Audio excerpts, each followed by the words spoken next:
प्यारे बच्चों, जैसा कि इससे पहले हम तुम लोगों को पार्टनरशिप इंट्रोडक्शन और एडमिशन ऑफ पार्टनर और तीसरा चैप्टर जो है हमारा वो रिटायरमेंट एंड डेथ, ये हमारा हम पढ़ा चुके हैं। ये चैप्टर जो है खत्म हो चुका है। अब हम अगले चैप्टर की तरफ चल रहे हैं, पार्टनरशिप का डिसोल्यूशन ऑफ पार्टनरशिप फॉर्म, यानी साझेदारी फर्म का विघटन अथवा समापन।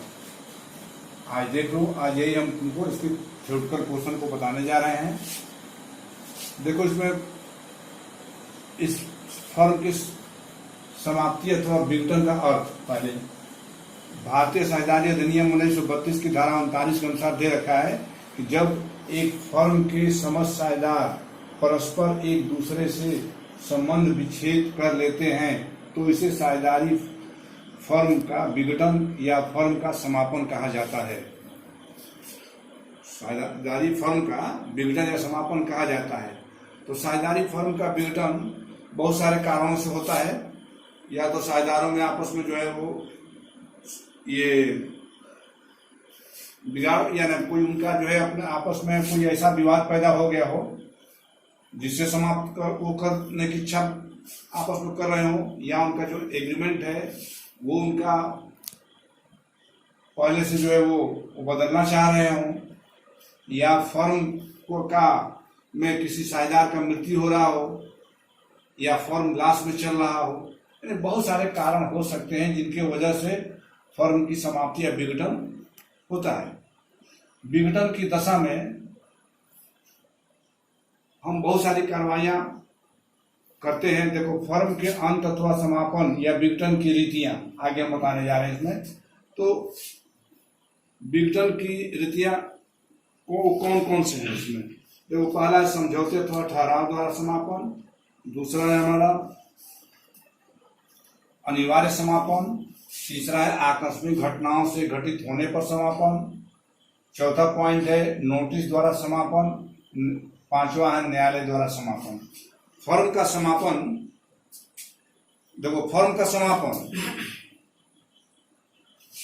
विघटन of dissolution of partnership form. Dissolution of partnership form में ये 5 कंडीशन हैं जिनकी वजह से फर्म का समापन हो जाता है। अब इसमें हम तुमको आगे ये बताने जा रहे हैं कि फर्म का जो है जब साझेदारों के बीच हुआ समझौता समाप्त हो जाता है और फर्म अपना व्यवसाय नए समझौते के अनुसार चालू रखती है तो साझेदारी का समापन कहा जाता है। साझेदारी का समापन। जबकि फर्म के विघटन के अंतर्गत साझेदारी के समापन के साथ व्यवसाय का भी अंत हो जाता है तो इसे हम डिसोल्यूशन ऑफ फर्म कहते हैं। साझेदारी का समापन होना पूर्ण रूप से फर्म का विघटन नहीं हुआ, जबकि साझेदारी का विघटन होना जो है वो पूर्ण रूप से साझेदारी का समापन हो जाता है। अब इसमें देखा कि फर्म के अंत देना, फर्म का समापन या विघटन की ये रीतियां हैं। ये कहा जाता है कि साझेदारी का समापन जो है वो विघटन नहीं है पूर्ण रूप से, यानी डिसोल्यूशन ऑफ ए फर्म और dissolution of A partnership firm, यानी डिसोल्यूशन ऑफ पार्टनरशिप और डिसोल्यूशन ऑफ ए फर्म में दोनों में डिफरेंस है। अगर पार्टनरशिप फर्म में डिसोल्यूशन हो रहा है, समापन हो रहा है, तो उसमें फिर फर्दर जो है एग्रीमेंट करके उसको चलाया जा सकता है या दूसरे रूप उसका नाम बदल करके काम कर सकते हैं। मगर वो पार्टनरशिप फर्म का विघटन हो रहा है तो पूर्ण रूप से जो विघटन हो गया, सब साझेदार अपना जो है वो हिस्सा ले लेते हैं बेच करके, दायित्वों का भुगतान करने के बाद जो उनका बचता है। अब इसमें हम बताने जा रहे हैं, देखो ये समझौते अथवा ठहराव द्वारा समापन। पहला पॉइंट है समझौते अथवा ठहराव द्वारा समापन।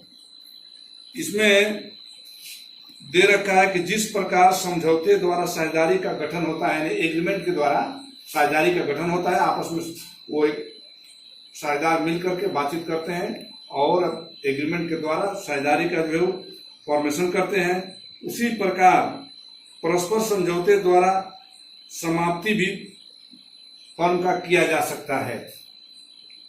दूसरा पॉइंट है अनिवार्य समापन। अनिवार्य समापन में या तो फर्म इलीगल हो या उसमें सदस्यों की संख्या 50 से अधिक हो या और भी कोई बहुत ऐसा कारण हो, बहुत सारे ऐसे कारण हैं जिनकी वजह से अनिवार्य रूप से जो है फर्म के समापन कर दिया जाता है। तीसरा पॉइंट है आकस्मिक घटनाओं के घटित होने पर समापन। तो आकस्मिक घटनाओं में बीच में कभी साझेदारी फर्म चल रहा हो और कोई साझेदार का डेथ हो जा रहा हो या मतलब कोई किसी तरह का घटना उसमें घटित हो जा रही है और इन घटनाओं के कारण फिर साझेदारी को आगे बढ़ाने में बहुत सारे समस्याएं खड़ी हो रही हों तो साझेदारी का समापन कर दिया जाता है, डिसोल्यूशन ऑफ फर्म। अब ऐसे में किसी साझेदार का मृत्यु हो, दिवालिया हो जाए या उसके निश्चित कार्य पूरा न होने की दशा में जिसके लिए साझेदारी फर्म का गठन किया गया हो, ये सब सारे इसमें कारण हैं। चौथा है नोटिस द्वारा समापन। ये नोटिस द्वारा समापन, साझेदारी फर्म को कोई साझेदार अगर वो सूचना दे करके अगर चाहे तो फर्म को का समापन करा सकता है। अब उसमें क्या है, यदि साझेदारी इच्छित साझेदारी हो तो कोई भी साझेदार अन्य साझेदारों को फर्म का विघटन कराने की अपनी इच्छा की लिखित सूचना देकर विघटन करवा सकता है, नहीं नोटिस देकर। न्यायालय द्वारा समापन, बहुत सारे ऐसे केस होते हैं जिसमें कि न्यायालय जो है खुद जो है फर्म को जो है वो आदेश देता है फर्म समापन का। वैसे केस में जब कोई साझेदार आपस में उनकी असहमति हो जाती है और वो फिर कोर्ट या न्यायालय पकड़ लेते हैं और न्यायालय में उस मसला चला जाता है, तो उसके बाद इस डिस्प्यूट को दूर करने के लिए साझेदार जो है वो फर्म न्यायालय जो है वो दे सकता है। जैसे दायित्वों का निर्वहन में अस्थायी रूप से असमर्थ हो जाए साझेदार, या साझेदार द्वारा लगातार समझौता भंग करने पर, या व्यापार में निरंतर हानि हो रही हो, या और कोई साझेदार पागल हो गया हो, या बहुत सारे ऐसे साझेदार होते हैं जो कैरेक्टर लेस हो जाते हैं, तो ऐसी दशा में न्यायालय जो है वो नोटिस देता है फर्म को समापन के लिए। या बहुत सारे मसले ऐसे हैं जिसमें कि बहुत दिनों से जो है वो लाश दिखा रहा हो फर्म और टैक्स गवर्नमेंट का चोरी कर रहा है फर्म और टैक्स न दे रहा है, तो अब ये बात पकड़ में आने पर जब इनकम टैक्स अथॉरिटी पकड़ते हैं तो ये लोग जो है केस चला जाता है कोर्ट में और न्यायालय में जाने के बाद न्यायालय डिसीजन देते हैं, तो उसके बाद जो फर्म समापन कर दिया जाता है। समापन की स्थिति में वो सबसे पहले हम फर्म के संपत्ति को बेचते हैं, बेच करके पैसे वसूलते हैं, संपत्ति को बेचने के बाद पैसे वसूलते हैं और पैसा वसूलने के बाद अब सबसे पहले फर्म के ऊपर जो दायित्व है ना इनकम टैक्स हो, इनकम टैक्स का भुगतान कर देते हैं। इसके बाद जो है लोन है बैंक का उसका भुगतान कर देते हैं।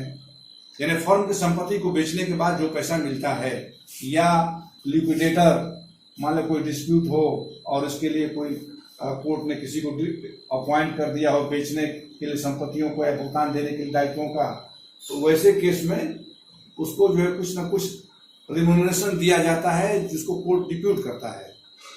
तो उसको उसका खर्च देने के बाद, ये सब देने के बाद जो पैसा बचता है यानी क्रेडिटर्स का भुगतान कर दिया जाए, बिल्स पेबल का, लोन का, बैंक और सब पेमेंट देने के बाद सबसे पहले टैक्स देते हैं।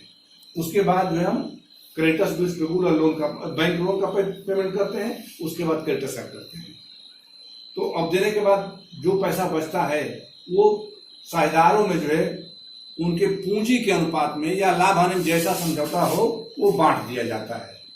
अब आगे वाले सवाल में हम तुम लोग को रियलाइजेशन अकाउंट, इसके बाद जो है कैपिटल अकाउंट, लोन अकाउंट और बैंक अकाउंट, ये 4 अकाउंट खोल करके हम उनको सवाल बताएंगे, इसका फॉर्मेट दिखलाएंगे। आज यही है थ्योरी। मैंने आपका फॉर्म की समाप्ति अथवा विघटन का अर्थ मैं बता दिया, और कैसे होता है, फॉर्म की कितनी रीतियां हैं विघटन का, कैसे होता है सर, ये 5 पॉइंट। अब आगे जो है वो हम तुम लोग को नेक्स्ट वीडियो में दूसरी चीजों को बताएंगे।